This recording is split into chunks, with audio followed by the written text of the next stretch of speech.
Piye to? Malah ngunjukake atur ana ngarsane Kang Mas Adipati yen to ingkang pados tumbal. Ya, tumbal negara menika malah kusumaning kedahipun nek ya turunan panjenengan menika. Ayo, wong iki cubluk landhep dukul apa ya. Sampeyan iku tuwa-tuwas tuwa ampas. Tuh, kok iso kondosi kaya ngono? Aku ku wong tuwa bakal luarga ke anak. Panjenengan menika mboten mangertos panjeritipun anak kula kelunan panjenengan menika yen kepengin dados nalendra. Kedahipun panjenengan menika nyengkuyung. Aku iki rak mung durung ngerti karepku to. Karep-karep sing pripun? Jempengiran Puspaningrat. Kuwi bakal tak jlomprongke. Dijlomprongke. Bakal tak jlomprongke. Mengko nek wis tekan dalan. Wong kita angkat patine. Tak angkat patine. Niku tenan kok. Lho, aku kira gorok tenan. Punten darang sewu. Piye, Ger? Kasunyatanipun kula menika meri. Awit ingkang upadi pusaka minangka damel raharjaning Prajapura Kencana kok malah kadang kula. Kok boten kula menika kados pundi? Kula menika badhe ngetingalaken dharma bekti kula wonten asanipun Rama. Saiki aku tak takon lho kowe. Wong ki kepenak karo rekoso milih ndi? Nggih pilih kepenak. Pilih kepenak. Nggih. Lho pengangkahku ki kuwi ben iso kepenak. Mula jeng pangeran Puspaningrat ki bakal tak arah patine. Ngerti ora? Lho, wektu saiki timbalana abdi tinasih ing kepatihan. Oh, nggih. Ngerti ora? Abdi kepatihan kae. Oh, nggih. Yen ngaten Timbalan pekan nek nyuwun pamit. Iya.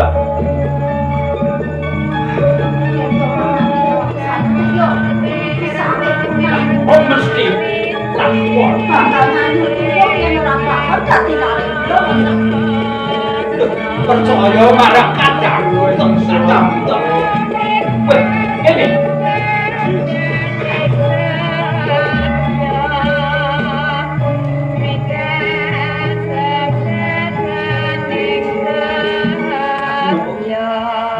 Nggih jadi wonten ing sak jawinipun kepatihan loro Jogo sak jalan. ngono nggih.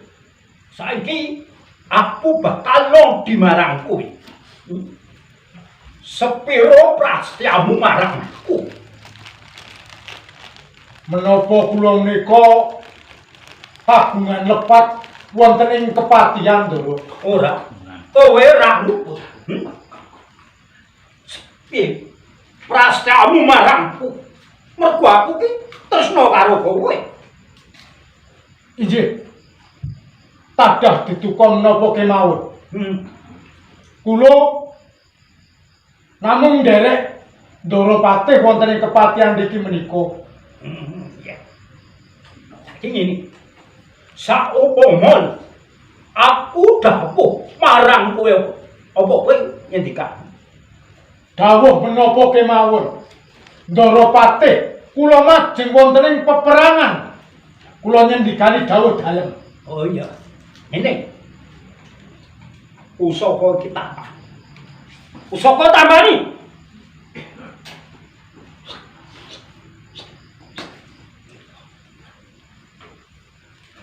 Ngerti karepku. Sampun. Kula dipun nampi pusaka menika. Ngerti lho karepku. Derek.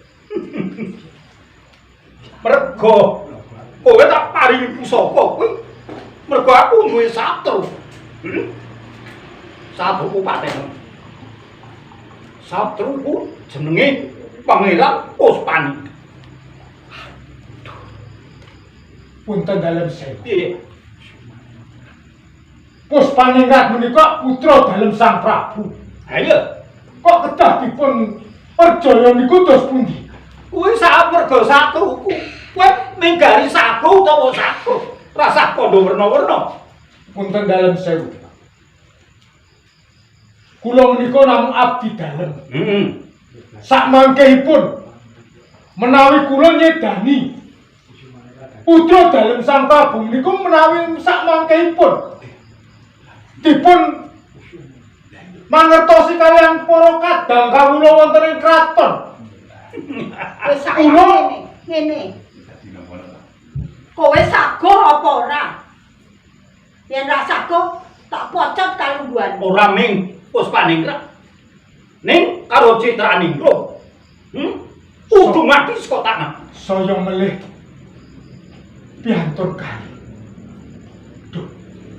Tadah diduka. Awrat mbok injih panjenengan menika nyuwun sewu. Gadahi penggalian mekaten menika kula cabaraken to. Piye? Ora saku. Ora saku. Iya. Nek ora saku nak tak katen iki. Ampun. Saku ora? Injih. Tindake. Injih. Sendika dawuh kebareng kula nyuwun pamit. Kula nyuwun pamit. Ndoro Patin. Ram. Nganti ora mati tugen kowe. Jauh kok tak wis. Badhe kampanye menika. Cetok lakon. Ora.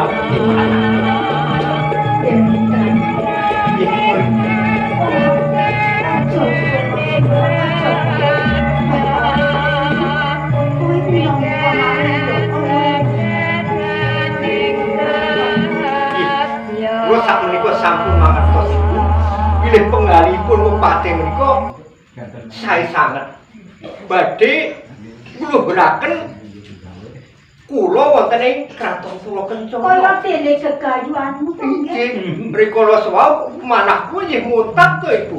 Mesti gegayuhan mesti bakal lakon. Mergo aku. Aku salah penampa marang panjenengan Kakang. Yo, wis. Saiki prayogane piye? Lho, awak dhewe ki ayo mreko doya. Ora men, masa aku mreko doya awak dhewe. Wis, ayo nuwun sak Gusti. Muga-muga pinuwune awak dhewe lakon. Kaya mangkono. Wis ayo. Ayo. Ayo derek iku nang sanggar pamujan.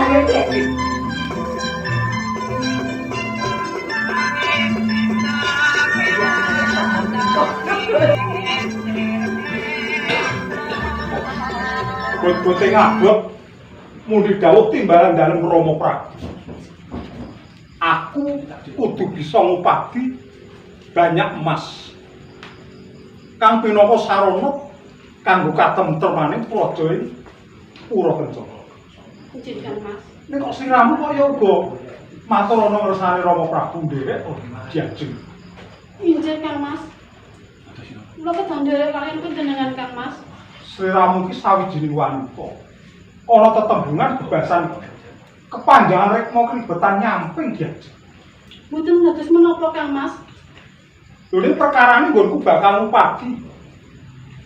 Pusaka iki papan dununge aku durung bisa nentokake ana endi diajeng. Senajan papan dununge dereng mangertos wonten pundi, ananging kula kedandere dumateng panjenengan Kang Mas. Kula mboten sekeca Kang Mas. Yo. Ning yo aku njaluk marang sliramu ora kena nakal. Sebab nang papan kene iki mengko ora kaya dene nek ana dalem kasatriyan apa nang keputren. Apa wae sarwa ana. Injih Kang Mas, sendika Kang Mas. Kula mboten nakal kok Kang Mas. Yo muga-muga wae panjang kaki iso kasuk. Mari.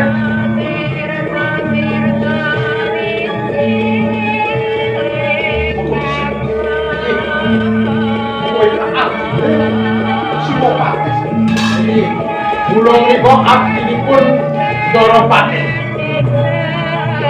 Bayu, ana ligat apa mungko tidak marang kabuan ya. Apa dawuh kesane Rama Prabu supaya ana perkara kang uga sambung anggon Bupati Pusaka iki. Boten. Kula boten mundi dawuh saking ngersanipun Sang Prabu.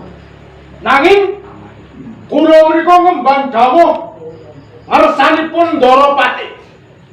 Didhawuhi apa dening Siwapati? Kula kedah merjaya panjenengan. Kang Mas, Kekalih. kados pundi Kang Mas? Sri Ramu mendel wae iki. Perkara iki bakal tak terus. Nggih Kang Mas. Banjur dosa kaluputanku wae apa? Panjenengan boten kagungan dosa menapa-napa. Nanging sampeyan dalem menawi tesih gesang wonten ing kraton. Mangke dados pepalangipun Jeng Pangeran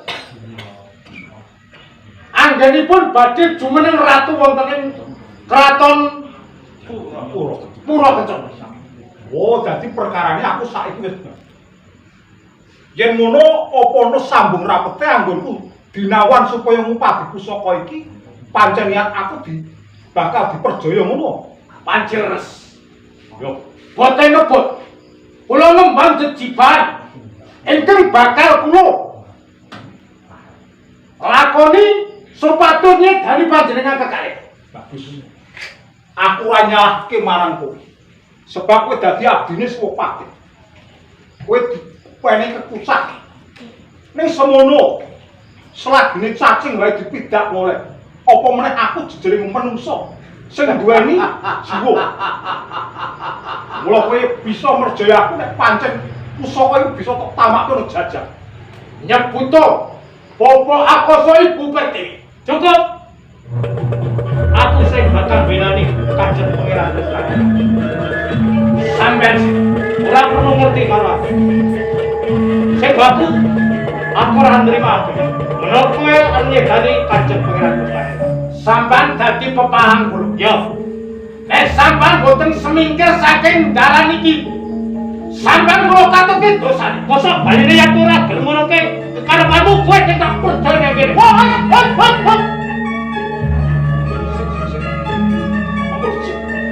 Sapa kowe pawongan kanthi sesinglon kaya mangkono?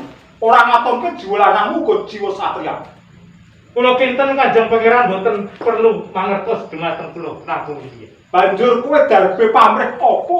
Dene aku nyelametke aku karo kadangku anu diaju citane. Ingkang baken Kanjeng Pangeran. Sumangga kula aturi lenggar saking kraton menika murih panjenengan saha lainganen kalih sekali. Oh nek ngono dadi aku yo aku bakal tidak ayo ya.